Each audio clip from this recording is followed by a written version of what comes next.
She's a weapon. Keep her smiling. Rhea heard it as the ramp clanged down. Steel breath. Ozone air. The siege ship loomed like a cathedral stripped for war. Crew in gray. Armor plates like teeth. Drums rolled from deep within the hull. She stepped aboard anyway, humming the old dirge from her river town, low, steady, a funeral beat in her chest. Soldiers swallowed as she passed. Some touched charms. Some looked away. Her voice had cracked city walls before. It had cracked her too. A whisper slid through the ship like wind through broken glass. It wasn't the crew. It wasn't the drums. It was a chorus, everywhere at once. We want peace. The words brushed the nape of her neck. Rhea stiffened. Who said that? She asked under her breath. No one answered. Officers in black met her near the hatch. Admiral Voss smiled with half his mouth and no eyes. Choirmaster, he said to the woman at his side. Is our singer tuned? Barely, said the choirmaster. She hums the river when frightened. I'm not frightened. Rhea lied because that was the rule. A singer never admits fear.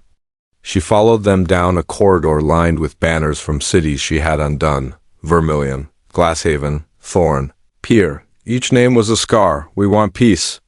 The ship breathed again, softer this time, almost kind. Rhea glanced up at the ribs of the hull. She had heard rumors that when the first sea ship rose, they trapped 1,000 voices inside the metal. Some said it was an engine. Some said a curse. She had never believed either. She believed in breath, in pitch, in how sound could find a fracture and turn it into an open wound. The choir bay waited at the heart of the vessel. A round room, ringed with seats. 20 singers in silver masks stood like statues. Each wore a throat brace. Each had a wire at the temple that ran into the wall. The choirmaster gestured. Your place. Rhea took the center. A platform of black glass? The floor trembled with the ship's pulse. Across the room, a window showed their target. A walled city on a cliff, lit with cold lanterns.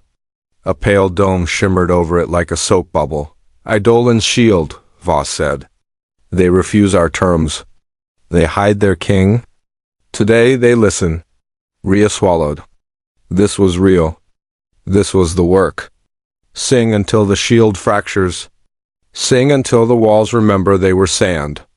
Sing the names of the dead and make them heavy. The choirmaster raised a baton. On my count. 3, 2, wait, the ship whispered in her skull. We want peace, she blinked. Her hands went cold. Did you hear that? She asked. Hear what? Said the choirmaster. The ship, Rhea said.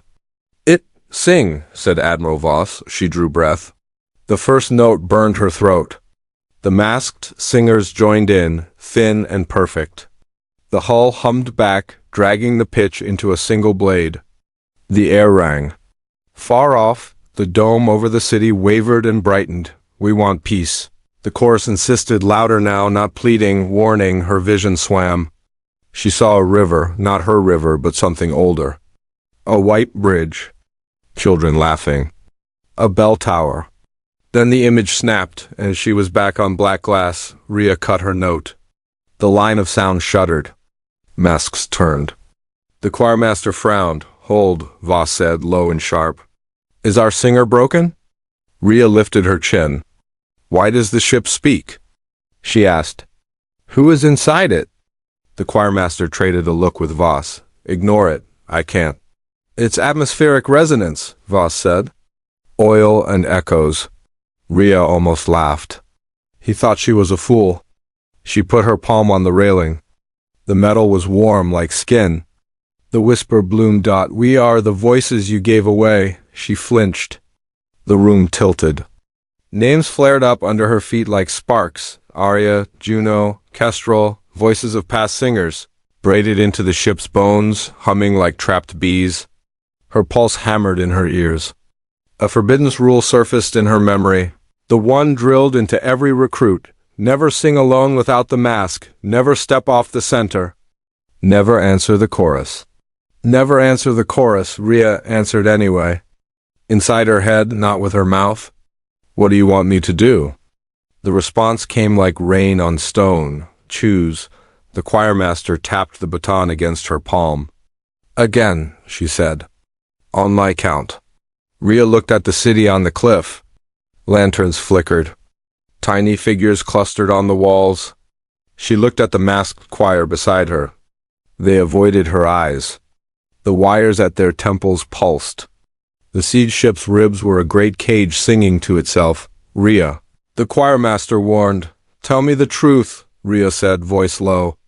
What happens to singers who miss their note?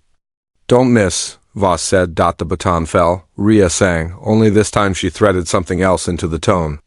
Not the river dirge? Not the training blade? She poured in the lullaby her mother hummed when the fever took her. Brother, soft, circular, a song that opened doors instead of breaking.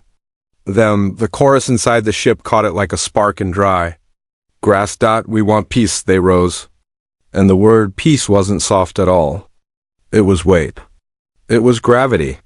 The masked singers faltered. Their wires brightened. The hull groaned. The window showed the dome over the city dim, then throb, then color with faint shapes hands, faces like someone was singing back from inside the shield. The choirmaster's eyes went wide. What are you doing? Rhea didn't stop. Tears streamed down her cheeks. In the vibra of her own voice she heard it.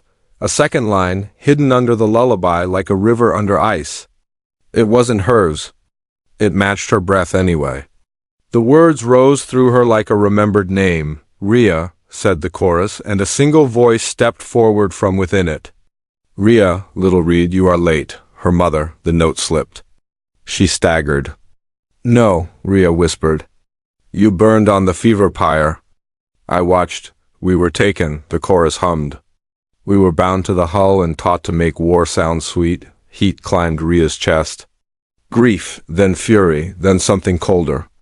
Voss barked orders. The choirmaster lunged for a switch. Sparks spat. Cut her feed. Rhea gripped the railing and sang louder. The lullaby deepened into a round, then a call and answer. The siege ship shuddered. Metal screamed, not from strain, but from relief. Bolts pattered to the floor like rain. The masked singers cried out as their wires burned white. Stand down! Voss roared. He drew a pistol and aimed at her heart. Rhea held the note and faced him.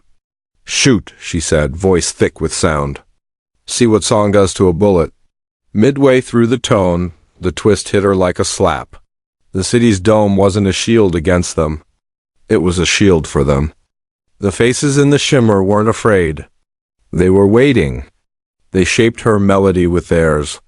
They sent a strand through the window, through the metal, down her throat and into her bones. The siege ship wasn't her weapon at all. She was the city's, her mother's voice laughed soft in her head. Choose, little Reed. Rhea cut the note dead. Silence slammed the room. The masked singers collapsed. Smoke curled from the wires. The choirmaster stared, stunned. Voss's finger tightened on the trigger. Rhea took one step off the center, breaking the first rule. The hull quaked like a heart skipping. Here is my choice, she said, voice shaking. I sing for the living. The ship's chorus swelled. Joyful and terrible. We want peace. The pistol fired. The bullet hung in the air and began to hum. Outside, the city's dome turned from pale to gold, and from gold to a deep river blue. A new sound rose from the cliff, low and patient, carrying a promise older than the admirals, older than war. Rhea opened her mouth to answer, and the ship tilted hard as something vast moved in the clouds above the city and started to sing back. Want the next verse? Tap follow so you don't miss part 2.